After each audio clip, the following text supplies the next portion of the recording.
ಪರಂ ಶಾಂತಿ Kannada YouTube channel ಪರಂ ಶಾಂತಿ ಬೇಹದ್ ಜ್ಞಾನಕ್ಕೆ ಸ್ವಾಗತ. ಆತ್ಮವು ಕರ್ಮಾತೀತ ಆಗಬೇಕು ಅಂತ ಬಾಪೂಜಿಯವರು ತಮ್ಮ ಜ್ಞಾನದಲ್ಲಿ ಬೇಹದ್ ಜ್ಞಾನದಲ್ಲಿ ತಿಳಿಸ್ಕೊಡ್ತಾರೆ. ಕರ್ಮಾತೀತವಾಗಬೇಕು, ಭಾವಾತೀತವಾಗಬೇಕು. ಈ ಕರ್ಮಾತೀತ ಅಂದರೆ ಏನು, ಕರ್ಮಾತೀತ ಹೇಗೆ ಆಗಲಿಕ್ಕೆ ಸಾಧ್ಯ ಅನ್ನೋದನ್ನು ತಿಳಿದುಕೊಳ್ಳೋಣ. ಅನೇಕ ಜನ್ಮಗಳಿಂದ ಬಂದ ಕರ್ಮದ ಬಂಧನದಿಂದ ಆತ್ಮದ ಮೇಲೆ ಬಹಳಷ್ಟು ಕರ್ಮದ ಆವರಣಗಳು ಅಂಟಿಕೊಂಡಿವೆ. ಈ ಭೂಮಿಯ ಮೇಲೆ ಜನ್ಮ ತಳೆದು ಇಲ್ಲಿ ಮಾಡಿದ ಕರ್ಮಗಳಿಂದ ಅದರ ಮೇಲೆ ಕರ್ಮಗಳ ಲೇಪನ ಅಂಟಿಕೊಂಡಿವೆ. ಆದರೆ ಕೇವಲ ಈ ಭೂಮಿಯಲ್ಲಿ ಮಾಡಿದ ಕರ್ಮಗಳು ಮಾತ್ರ ನಮ್ಮ ಮೇಲೆ ಆವರಣವಾಗಿ ಅಂಟಿಕೊಂಡಿಲ್ಲ. ಆತ್ಮ ಭೂಮಿ ಮೇಲಿಂದ ಮೇಲೆ ಹೋದಾಗ ಸೂಕ್ಷ್ಮ ಜಗತ್ತಿನಲ್ಲೂ ಕರ್ಮಗಳನ್ನು ಮಾಡಿದೆ. ಆ ಕರ್ಮಗಳು ಸಹ ನಮ್ಮ ಮೇಲೆ ಆವರಿಸಿಕೊಂಡಿವೆ. ಇನ್ನೂ ಮೇಲೆ ಮೇಲೆ ಹೋದ ಆತ್ಮಗಳು ಸ್ವರ್ಗದಲ್ಲಿಯೂ ಕೂಡ ಕೆಲ ಸಮಯ ಇರುತ್ತವೆ. ಆತ್ಮ ಪ್ರಾಣ ಬಿಟ್ಟ ನಂತರ ಸ್ವರ್ಗಲೋಕಕ್ಕೆ ಅಥವಾ ಮಹರ್ಲೋಕ, ಬ್ರಹ್ಮಲೋಕ, ವಿಷ್ಣುಪುರಿ, ಶಿವಪುರಿ ಹೀಗೆ ಆತ್ಮ ತನ್ನ ಶಕ್ತಿಗೆ ಅನುಗುಣವಾಗಿ ಎಷ್ಟು ಮೇಲೆ ಹೋಗಲು ಸಾಧ್ಯವೋ ಅಷ್ಟು ಮೇಲಿನ ಲೋಕಗಳಿಗೆ ಹೋಗಿ ಅಲ್ಲಿ ಇದ್ದು ಬರುತ್ತವೆ. ಆಗ ಆತ್ಮನ ಮೇಲೆ ಅಲ್ಲಿನ ಲೋಕಗಳಲ್ಲಿ ಮಾಡಿದಂತಹ ಎಲ್ಲ ಕರ್ಮಗಳ ಆವರಣಗಳು ಆವರಿಸಿಕೊಳ್ಳುತ್ತವೆ.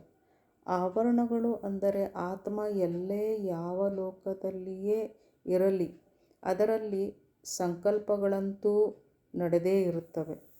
ಅದು ಮಾಡಿದ ವಿಚಾರಗಳು, ಸಂಕಲ್ಪಗಳು ಅದರ ಅಂದರೆ ಆ ಆತ್ಮದ ಕಾರಣ ಶರೀರ, ಸೂಕ್ಷ್ಮ ಶರೀರದಲ್ಲಿ ರೆಕಾರ್ಡ್ ಆಗುತ್ತಾ ಹೋಗುತ್ತಿರುತ್ತವೆ. ಒಂದೊಂದು ಸಂಕಲ್ಪವೂ ಕೂಡ ಕರ್ಮವೇ. ಅವೆಲ್ಲ ಕರ್ಮವಾಗಿ ಆತ್ಮನಲ್ಲಿ ಉಳಿದುಕೊಂಡು ಬಿಡುತ್ತವೆ. ಆತ್ಮ ಯಾವ ಲೋಕದಲ್ಲಿಯೇ ಹೋಗಲಿ ಅದು ಕರ್ಮಾತೀತವಾಗಿ ಇರಲಿಕ್ಕೆ ಸಾಧ್ಯವಿಲ್ಲ.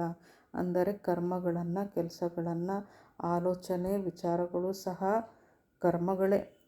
ಒಟ್ಟಾರೆ ಕರ್ಮವನ್ನಂತೂ ಮಾಡಿಯೇ ಮಾಡುತ್ತದೆ.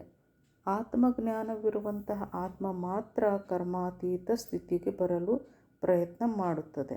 ಅಂದರೆ ಪರಮಾತ್ಮನಲ್ಲಿ ಧ್ಯಾನ ಮಾಡುತ್ತದೆ. ಧ್ಯಾನವನ್ನು ಮಾಡುತ್ತಾ ಮಾಡುತ್ತಾ ಕರ್ಮಾತೀತ ಸ್ಥಿತಿಗೆ ಬರುತ್ತದೆ. ಆಗ ಅದರ ಮೇಲಿನ ಕರ್ಮದ ಆವರಣಗಳು ಒಂದೊಂದೇ ಕಳಚುತ್ತಾ ಬರುತ್ತವೆ. ಸಂಕಲ್ಪಗಳು ಪಾಸಿಟಿವ್ ಇರಲಿ ಅಥವಾ ನೆಗೆಟಿವೇ ಆಗಿರಲಿ ಅದೂ ಕೂಡ ಒಂದು ಕರ್ಮವೇ ಆಯಿತು. ನಿಸ್ಸಂಕಲ್ಪ ಸ್ಥಿತಿಯಲ್ಲಿದ್ದಾಗ ಮಾತ್ರ ಆತ್ಮ ಸಂಕಲ್ಪಗಳಿಂದ ದೂರ ಉಳಿದುಕೊಳ್ಳುತ್ತದೆ. ಆತ್ಮ ಭಗವಂತನನ್ನು ಧ್ಯಾನಿಸುವ ಸಮಯ ಅಷ್ಟು ಹೊತ್ತು ಅದು ನಿಸ್ಸಂಕಲ್ಪ ಸ್ಥಿತಿಯಲ್ಲಿ ಇರುತ್ತದೆ. ಇದರಿಂದ ಯಾವ ಕರ್ಮಗಳೂ ಆಗ ಆಗುವುದಿಲ್ಲ. ಭಗವಂತನ ಧ್ಯಾನದಲ್ಲಿ ಧ್ಯಾನಿಸುವ ಆತ್ಮನ ಕಾರಣ ಶರೀರದಲ್ಲಿ ಭಗವಂತನಿಂದ ಪ್ರಕಾಶವೊಂದು ಬಂದು ಆತ್ಮವು ಶಕ್ತಿಶಾಲಿಯಾಗುತ್ತದೆ. ಆಗ ಆತ್ಮದ ಮೇಲಿನ ಆವರಣಗಳು ಭಸ್ಮವಾಗುತ್ತಾ ಬರುತ್ತಾ ಆತ್ಮವು ಕೊನೆಗೊಂದು ದಿನ ಕರ್ಮಾತೀತ ಸ್ಥಿತಿಗೆ ಬರುತ್ತದೆ. ಈ ಕರ್ಮಾತೀತ ಸ್ಥಿತಿ ಸಾಮಾನ್ಯ ಮನುಷ್ಯ ಆತ್ಮರಿಗೆ ಬಹಳ ಕಷ್ಟ. ಕಾರಣ ಸಾಮಾನ್ಯ ಆತ್ಮ ಈ ಲೋಕದಲ್ಲಿ ಆಸ್ತಿ, ಅಂತಸ್ತು, ಮಾನ, ಅಪಮಾನ, ಬಂಧು ಮಿತ್ರರು ಎಂಬೆಲ್ಲ ಬಂಧನದಲ್ಲಿ ಸಿಲುಕಿಕೊಂಡು ಸದಾ ಒಂದಲ್ಲ ಒಂದು ಕರ್ಮವನ್ನು ಮಾಡುತ್ತಲೇ ಇರುತ್ತದೆ. ಆತ್ಮ ನಷ್ಟಮೋಹ ಸ್ಥಿತಿಗೆ ಬರಬೇಕು. ಅಂದರೆ ಮೋಹದಿಂದ ದೂರವಾಗಬೇಕು, ಇಚ್ಛೆಗಳೇ ಇಲ್ಲದ ಸ್ಥಿತಿಗೆ ಬರಬೇಕು. ಈ ಸ್ಥಿತಿಯನ್ನು ನಾವು ನಿರಾಕಾರಿ ಸ್ಥಿತಿ ಎನ್ನುತ್ತೇವೆ. ಇದು ಆತ್ಮನ ಮೂಲ ಗುಣವಾಗಿದೆ. ಮೊದಲು ಆತ್ಮ ನಿರಾಕಾರಿ ಸ್ಥಿತಿಯಲ್ಲಿಯೇ ಇತ್ತು. ಆದರೆ ಅನೇಕ ಕರ್ಮ ಬಂಧನಗಳಿಂದಾಗಿ ಆತ್ಮನ ಮೇಲೆ ಅನೇಕ ಆವರಣಗಳು ಆವರಿಸಿ ಆತ್ಮ ತನ್ನ ಮೂಲ ನಿರಾಕಾರಿ ಗುಣವನ್ನೇ ಮರೆತು ಹೋಯಿತು. ಅದಕ್ಕಾಗಿ ಆತ್ಮ ಪರಮಾತ್ಮನ ಜ್ಞಾನವನ್ನು ತಿಳಿದುಕೊಳ್ಳಬೇಕು. ಪರಮಾತ್ಮ ಜ್ಞಾನ ಬೇಕು. ಯೋಗ ಧ್ಯಾನದ ಮೂಲಕ ಯೋಗವನ್ನು ಅಂದರೆ ಪರಮಾತ್ಮನೊಂದಿಗೆ ಕನೆಕ್ಟ್ ಆಗುತ್ತಿರಬೇಕು. ಈ ಎಲ್ಲ ಯೋಗ ಬಲದಿಂದ ಕಾರಣ ಶರೀರದಿಂದ ಎಲ್ಲ ಆವರಣಗಳು ಬಂಧನಗಳು ಕಳಚಿದಾಗ ಆತ್ಮ ಸಂಪೂರ್ಣ ಕರ್ಮಾತೀತ ಸ್ಥಿತಿಗೆ ಬರುತ್ತದೆ. ಇದರಿಂದ ಆತ್ಮ ತನ್ನ ಮೂಲ ಗುಣಕ್ಕೆ ನಿಧಾನವಾಗಿ ಬರುತ್ತಾ ತನ್ನ ನಿಜವಾದ ನೆಲೆಯನ್ನು ಹುಡುಕುತ್ತಾ ನಿರಾಕಾರಿ ಸ್ಥಿತಿಗೆ ಬಂದು ಪರಂಧಾಮಕ್ಕೆ ಹೋಗುತ್ತದೆ.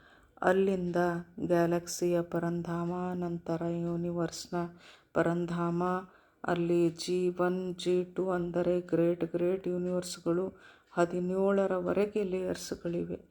ಹೀಗೆ ಮೇಲೆ ಮೇಲೆ ಆತ್ಮ ಸಾಗುತ್ತಾ ಹೋಗುತ್ತದೆ. ಅದು ಬೇಹದ್ನ ಆತ್ಮವಾಗಿದ್ದರೆ ಎಲ್ಲದಕ್ಕೂ ಮೇಲಿರುವಂತಹ ಎಲ್ಲ ಬ್ರಹ್ಮಾಂಡಗಳ ಸೃಷ್ಟಿಕರ್ತ ಬೇಹದ್ನ ತಂದೆಯ ಪರಂಧಾಮಕ್ಕೆ ಹೋಗಿ ಸೇರುತ್ತದೆ. ಕರ್ಮಾತೀತ ಸ್ಥಿತಿಗೆ ಬಂದಾಗ ಆತ್ಮ ತನ್ನ ಸೃಷ್ಟಿಕರ್ತನನ್ನು ತಿಳಿದುಕೊಳ್ಳುತ್ತದೆ ಮತ್ತು ಆಯಾ ಬ್ರಹ್ಮಾಂಡಗಳಿಗೆ ಹೋಗಿ ಸೇರುತ್ತದೆ, ತನ್ನ ಕ್ರಿಯೇಟರ್ನನ್ನು ಕಾಣುತ್ತದೆ.